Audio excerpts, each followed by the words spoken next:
শুভ দুপুর বন্ধুরা। আজকে আমি তোমাদের সঙ্গে শেয়ার করব পাউরুটির চপ। চলো আজ কিভাবে বানালাম তোমাদের সঙ্গে আমি শেয়ার করি।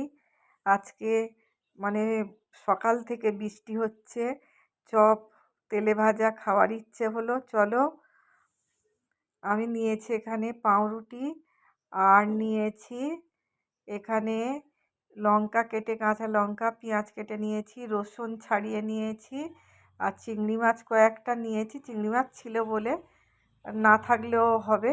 আর ধনেপাতা কেটে নিয়েছি, আর এখানে আলু সিদ্ধ নিয়েছি। এবারে আমি এই আলু সিদ্ধগুলোকে একটু ম্যাশ করে নিচ্ছি হাত দিয়েই।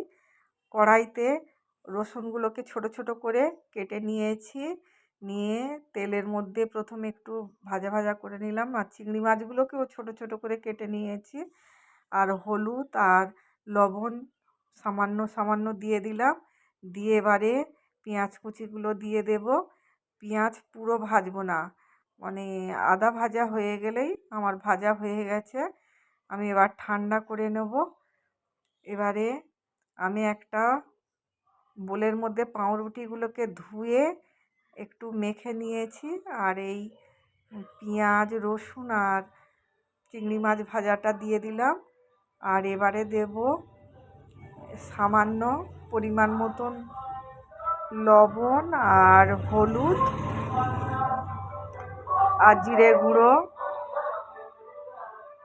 আর কাঁচা লঙ্কা, আর দিয়ে দেব ধনেপাতা, দিয়ে একটু মেখে নেব। আমি প্রথমে মেখে নিয়ে তারপরে ওই আলুটা, সিদ্ধ আলুটা দিয়ে দিচ্ছি। সিদ্ধ আলুটা এবারে দিয়ে ভালো করে এবারে মেখে নেব।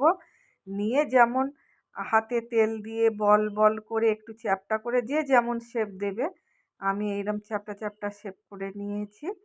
আর কড়াইতে সাদা তেল বসিয়ে দিয়েছি, তেল গরম হয়ে গেছে, একটা একটা করে ছেড়ে দিচ্ছি।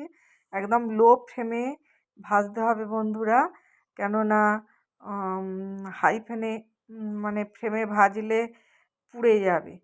একদম লো ফ্লেমে আস্তে আস্তে করে আমি এই ভেজে নিয়েছি লাল লাল করে। আমি আবার এবারে আমি দুটো দেব, একটা প্রথমে দিয়েছিলাম, দুটো হয়ে গেছে আমার সব ভাজা।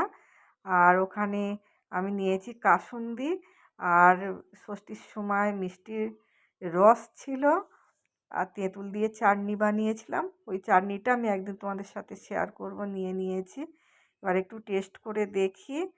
বন্ধুরা, তোমরা আজকে কে কী রান্না করলে আমাকে শেয়ার করো, কেমন হয়েছে রেসিপিটা কমেন্টে জানিও। যদি তোমাদের রেসিপিটা ভালো লেগে থাকে একটা লাইক কমেন্ট ও শেয়ার করে দিও। আর এতক্ষণ আমার ভিডিওটা দেখার জন্যে অসংখ্য অসংখ্য ধন্যবাদ। সবাই ভালো থেকো, টাটা।